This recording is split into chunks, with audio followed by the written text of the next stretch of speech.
Number 9. Nathaniel Fujita and Lauren Astley.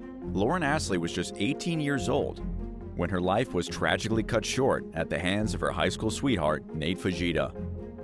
The couple had just graduated from Wayland High School in Massachusetts and had recently broken up after dating for several years. Fujita strangled and stabbed Lauren to death in July of 2011 and then discarded her body in a remote marsh near her home.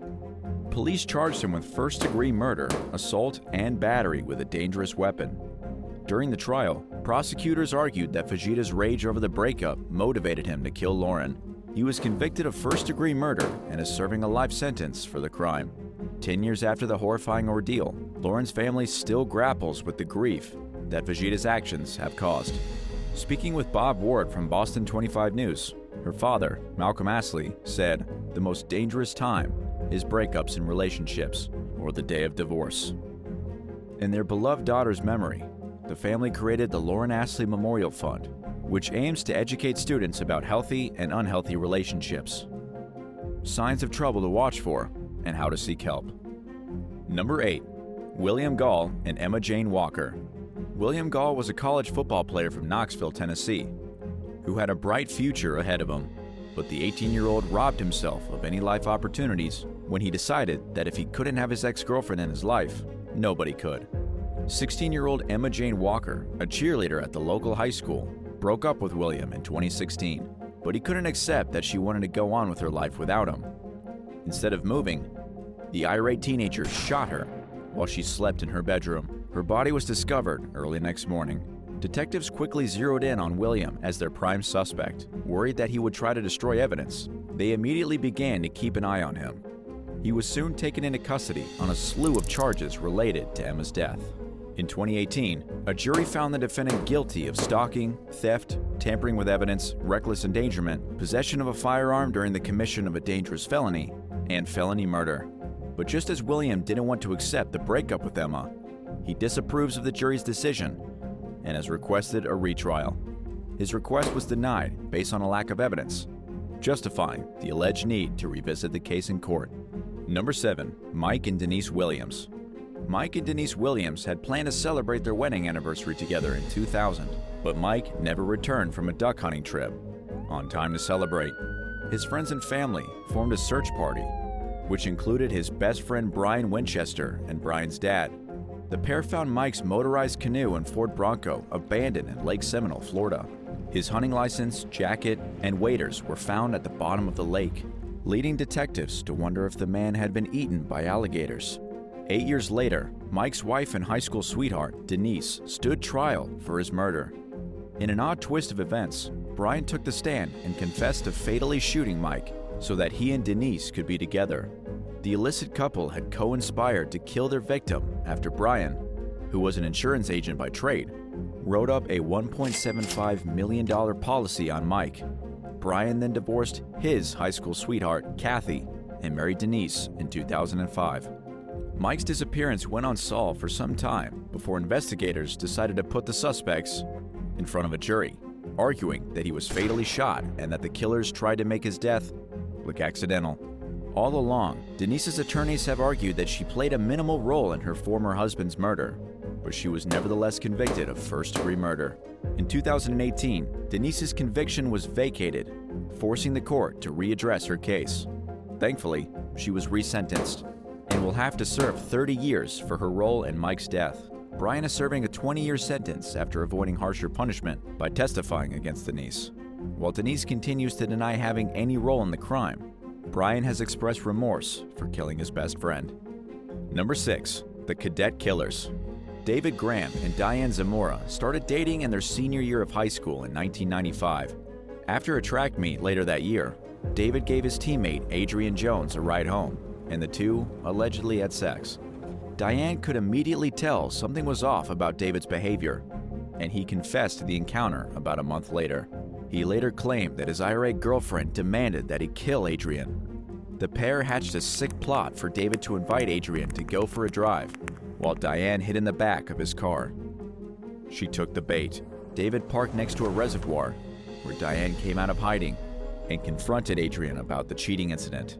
Adrian reportedly admitted to having sex with David, but said that she didn't enjoy it because she felt guilty. The apologetic admission apparently wasn't good enough for Diane, who became enraged and attacked Adrian. The victim managed to escape the car and fled on foot, but her efforts were no match for the 9mm handgun that David used to fire 2 bullets into her head. Adrian's body was discovered shortly after the murder, but police were baffled for months as they attempted to identify a suspect. In the meantime, Diane and David got engaged, graduated from high school, and joined the military. They were sent to different academies, but promised to stay faithful to one another. Nearly a year after the murder, Diane confessed to her roommates, who went to the police. Both she and David were taken in for questioning and admitted to the crime. The Jones family requested that prosecutors avoid seeking the death penalty, landing both defendants a life sentence with eligibility for parole after 40 years. If only they had thought about their futures, they would have probably decided to forget about the teenage love triangle altogether. Have you ever been in a complicated love triangle? Let us know in the comments below. And don't forget to subscribe if you haven't already. Number 5. Ray and Dominique Farria. Those closest to Ray and Dominique Farria knew the high school sweethearts as loving and affectionate people. They got married in 2006 and raised 4 children together in New Orleans. Like any couple, the pair occasionally argued, according to Ray's mother, who lived with her son and wife. But she never saw any violence between the two until one day in 2018, when Ray clung to the hood of Dominique's car as she drove a half-mile down the road with the kids inside. He eventually jumped off and shot at the car, firing a bullet through the windshield and into Dominique's neck. She was rushed to the hospital, where she died from her injuries. The children, who were between 1 and 11 years old at the time, were not hurt. Police charged Ray with second-degree murder, obstruction of justice, and being a felon in possession of a firearm. The ordeal was heartbreaking for his mother, who spoke with NOLA.com shortly after the killing. In her own words, the mother said, "Those two were inseparable. That's why this hurts. I don't know why this happened." Dominique's aunt told the news outlet that she didn't know of any major problems between the couple, adding, "Why would you take this woman away from her kids? Now they don't have a mother or father." Ray pleaded guilty to manslaughter and several other charges in 2019 and was sentenced to 80 years in prison. But this didn't exactly bring closure to the couple's loved ones, who struggled to make sense of what happened. Speaking with local station 4WWL, Dominique's longtime friend, Janelle Blackwell, offered a sobering summary of the tragedy, stating, "Everybody's at a loss. Nobody wins here." Number 4. Tim Hack and Kelly Drew. Tim Hack and Kelly Drew grew up in the same quiet community in southeastern Wisconsin. He was a farmer and she went to a beauty school. Everyone thought that the couple would get married, have children, and grow old together. But these visions of a happy life were crushed when the 19-year-olds vanished from a wedding reception in 1980.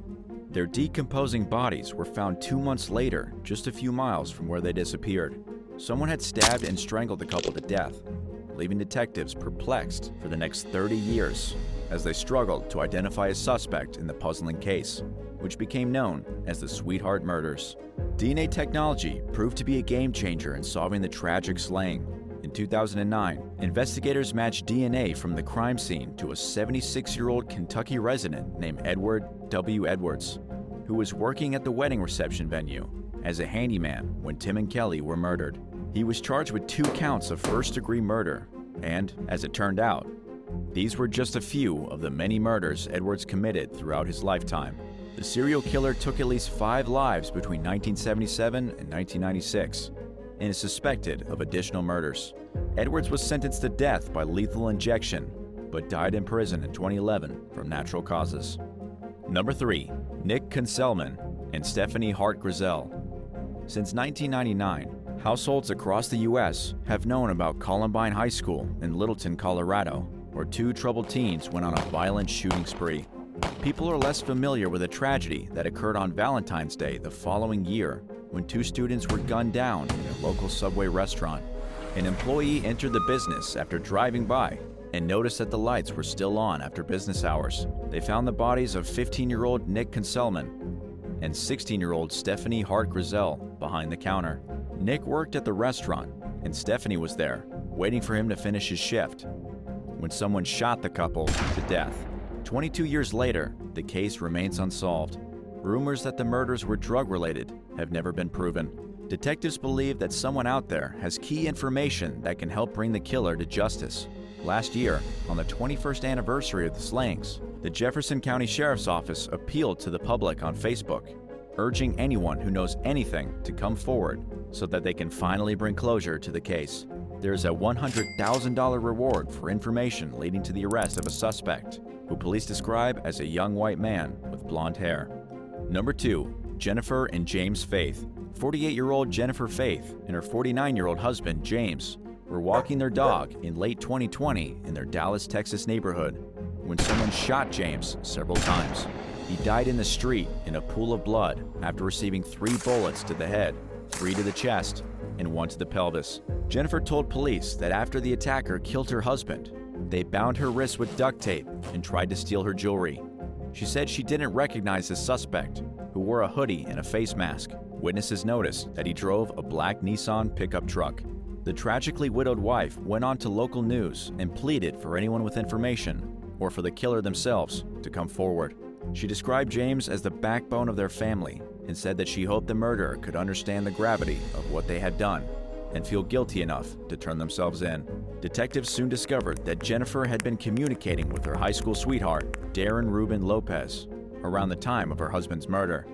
The pair had lost touch years earlier when Lopez joined the military and was sent to South Korea, but they evidently reconnected and had exchanged over 14,000 text messages in the weeks leading up to James's murder. The messages contained plans to kill Jennifer's husband and had been deleted in an attempt to hide them from investigators, but they managed to recover the conversations, which pointed towards the pair as their main suspects. Darren has pleaded not guilty to charges of murder and transporting a weapon over state lines to commit a felony. Jennifer pleaded guilty to a federal murder-for-hire charge and is awaiting sentencing, which could include the death penalty. And number 1, Brian and Kelly Sue Robinette. High school sweethearts Brian and Kelly Sue Robinette established a comfortable life in Ellicott City, Maryland, where they raised a son and daughter. They managed to provide their kids with all the trappings of a middle-class lifestyle, taking them on beach vacations and sending them to college. Brian, who worked as a pharmacist, was 58 years old when he began thinking about retiring. He and Kelly were close with their relatives and planned to stay in the area. But the couple's future was ripped away from them last year when someone shot them to death inside their home. Police embarked on a manhunt for Brian's 46-year-old estranged half-brother, Jeffrey Burnham, who had killed their mother's 83-year-old friend, Rebecca Reynolds, and stole her SUV before driving to the Robinette's home and murdering them. After gunning down Brian and Kelly, Jeffrey took off in the red Corvette. He was captured 18 hours later in West Virginia after telling a local firefighter that he had been forced to kill 3 people. According to court documents, Jeffrey disapproved of Brian's career as a pharmacist, particularly because it involved administering COVID-19 vaccines. He allegedly told someone that his half-brother was killing people with the COVID shot. The couple's friends and family were left in shock as they tried to understand why Jeffrey would murder someone he barely associated with. He faces numerous charges, including murder and grand theft auto. Thanks for watching. If you'd like to hear more shocking tales of high school sweethearts gone wrong, let us know in the comments below, and be sure to subscribe. See you next time.